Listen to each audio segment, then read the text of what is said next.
Oke, assalamualaikum warahmatullahi wabarakatuh. Berjumpa kembali di channel saya Rusdi Bos. Nah, di kesempatan kali ini saya akan membagikan materi tentang apresiasi karya seni rupa. Ini untuk kelas 9 ya. Sebelum kita masuk ke materinya, saya mohon dukung channel saya dengan cara subscribe, kemudian like and share video ini. Mudah-mudahan bermanfaat. Oke, langsung saja kita simak videonya. Selamat. Oke. Apa itu apresiasi? Ada yang tahu? Nah, apresiasi berasal dari bahasa Inggris ya, yaitu appreciation, artinya penghargaan. Itu apresiasi. Nah, kemudian tahapan apresiasi itu tahapannya ada yang pertama audio. Ya, dari pendengaran kita bisa mengapresiasi atau menghargai karya orang lain melalui pendengaran. Kemudian visual, penglihatan, kemudian dengan cara memiliki, ya, mempunyai karya orang lain. Kemudian setelah kita memiliki, mempelajari karya tersebut dan kita mencoba untuk mengekspresikan diri atau membuat karya yang kita punya. Itu yang namanya tahapan apresiasi. Jadi intinya apresiasi adalah menghargai suatu karya seni. Ya, kita memberikan penghargaan suatu karya seni. Kalau apresiasi seni rupa ya berarti kita menghargai karya seni rupa itu. Oke, next. Apa itu seni rupa? Nah, seni rupa adalah karya seni yang hanya mengandalkan aspek keindahannya saja atau estetis yang diekspresikan oleh senimannya. Jadi ini di dalamnya mengandung aspek keindahan, itu seni rupa ya. Nah, bagaimana perbedaan antara seni rupa murni Nusantara dan mancanegara? Perbedaannya, kalau seni rupa murni Nusantara itu menonjolkan objek Nusantara dan menggambarkan keadaan masyarakat setempat dengan ciri khas daerahnya. Kemudian di Asia Timur identik dengan tema religius. Kemudian di Asia Barat yaitu menggambarkan keindahan objek dengan menonjolkan aspek kesempurnaan bentuk dan proporsi ideal. Nah, itu perbedaan antara seni rupa murni Nusantara dan mancanegara. Kemudian nih jenis karya seni rupa Nusantara. Ngalangan tuh gue. Nih. Ada seni rupa, ada seni lukis, ada seni patung ya. Nah, ini seni lukis nih. Nah, ini contoh seni patung. Aduh, kepalanya ngehalangan, Nih, patung nih ya, kelihatan nggak? Iya, kelihatan. Apa-apa dah. Nah, seni lukis itu adalah sebuah karya dua dimensi. Kalau dua dimensi berarti terdiri dari dimensi panjang dan lebar yang diciptakan melalui ekspresi spontan dalam memvisualisasikan unsur-unsur seni menjadi bentuk simbol yang kreatif dan di dalamnya terkandung sebuah keindahan. Kemudian yang kedua ada seni patung. Apa itu seni patung? Adalah hasil karya yang dibuat untuk memvisualisasikan bentuk simbol tiga dimensi, yaitu memiliki panjang, lebar, dan tinggi dengan ekspresi dan imajinasi yang kreatif dan di dalamnya terkandung unsur estetika atau unsur keindahan ya. Nah, langan setik kepala tah gitu ya. Nah, jadi bedanya seni lukis mah 2 dimensi, kalau seni patung mah 3 dimensi. Itu perbedaannya, guys. Oke, next. Media seni lukis. Kita kalau mau lukis pakai apa nih? Biasanya umumnya digunakan adalah kanvas, bukan kapan ya. Ini kain kanvas, bukan kain kapan. Kemudian media lain juga kita bisa melukis di tembok, karung goni, triplek, plastik, karton, ataupun kertas. Nah, itu media-media yang bisa digunakan untuk melukis.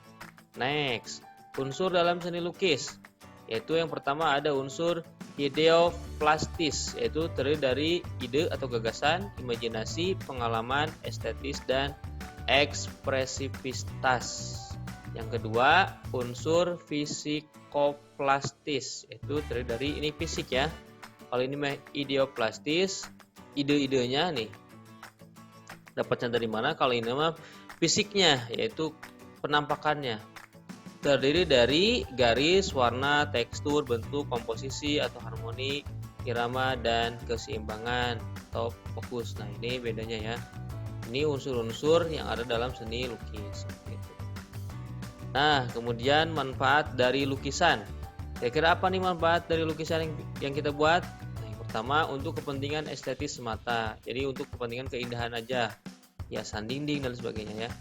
Yang kedua untuk kebutuhan magis atau magis pada zaman prasejarah. Jadi dulu mah lukisan itu ada makna-makna tertentu yang tersimpan di dalamnya, tapi mengandung makna-makna horor gitu ya. Kemudian untuk kebutuhan religi, contohnya seperti lukisan-lukisan kaligrafi gitu ya, di masjid, kemudian di rumah juga ada lafaz-lafaz Allah, ada lukisan kaligrafi dan sebagainya.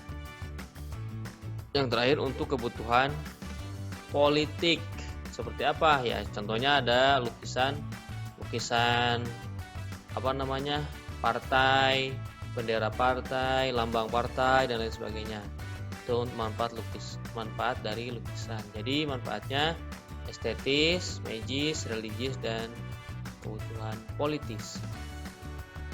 Nah, berdasarkan objek yang digambar, lukisan dapat berupa pertama lukisan pemandangan, itu landscape, pemandangan ya. Kemudian yang kedua lukisan alam dalam bentuk benda, lukisan potret, lukisan yang menampilkan kehidupan manusia, binatang, dan lingkungan hidup yang melingkupinya. Dan yang kelima ada lukisan abstrak. Nah, untuk lukisan-lukisannya nanti saya share insya Allah di video berikutnya, part 2 ya. Nah, ini aliran seni lukis. Yang pertama ada aliran representatif. Aliran ini terdiri dari yang pertama yang termasuk aliran representatif ada naturalisme atau naturalism, yaitu sangat mengagumi serta mengagung-agungkan keindahan. Yang kedua, romantisme merupakan aliran tertua di dalam sejarah seni lukis modern Indonesia. Lukisan dengan aliran ini berusaha membangkitkan kenangan romantis dan keindahan di setiap objeknya. Yang ketiga, klasisme. Yang keempat, realisme, yaitu lukisan yang menggambarkan sesuatu yang ada dan nyata.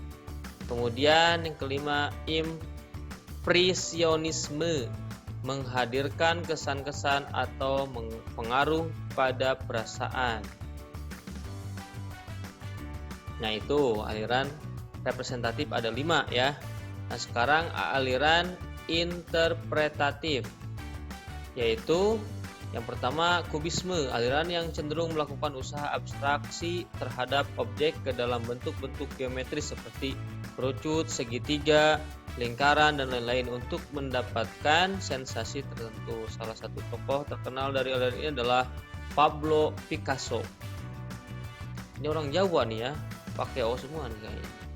Kemudian yang B, surrealisme, menyerupai bentuk-bentuk yang sering ditemui dalam mimpi.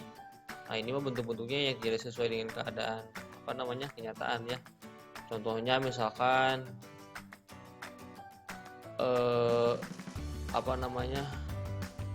pokoknya halusinasi yang tidak ada di dunia nyata. Ini mah sesuai dengan pengalaman dia dalam mimpi gitu. Kan mimpi suka aneh-aneh gitu. Kemudian abstraktisme, menggambarkan sebuah bentuk yang tidak berwujud.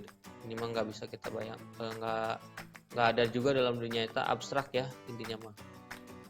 Tidak menyerupai benda-benda yang ada dalam nyata. Kemudian futurisme adalah suatu paham dari beberapa orang atau sekelompok orang yang percaya atau yakin akan adanya masa mendatang yang lebih baik. Dalam arti lebih modern, lebih konkret, bahkan diyakini bahwa manusia akan mampu menguasai jagat raya dengan teknologi yang dimilikinya nanti, itu futurisme. Kemudian yang E, dedalisme, kejutan baru atau Mona Lisa dibubuhi kumis, susunan karcis dibuat usang.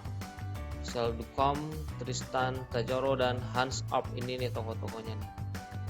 Nah, jadi ini mah kejutan baru aneh. Coba Mona Lisa dibubuhi kumis kan aneh ya. Seperti itu. Kemudian yang F, ekspresionisme, mengutamakan kebebasan. G adalah simbolisme, ini simbol ya, yang simbolisme. Tuh, yaitu aliran interpretatif. Jadi aliran ini ada 1, 2, 3, 4, 5, 6, 7. Seperti itu. Itu aliran-aliran yang ada dalam seni rupa atau aliran seni lukis ya. Oke guys, itu materi tentang apresiasi seni rupa ya. Itu di materi kali ini hanya itu yang dapat saya sampaikan. Mudah-mudahan bermanfaat, dan materi-materi yang lainnya kalian bisa melengkapi di sumber-sumber yang lain seperti di buku atau video-video yang lain. Terima kasih sudah menonton video saya, mudah-mudahan bermanfaat. Jangan lupa subscribe, like, dan share video ini. Mudah-mudahan jadi amal ibadah untuk kita semua. Sekian dari saya, mohon maaf bila banyak kekurangan. Terima kasih. Assalamualaikum warahmatullahi wabarakatuh.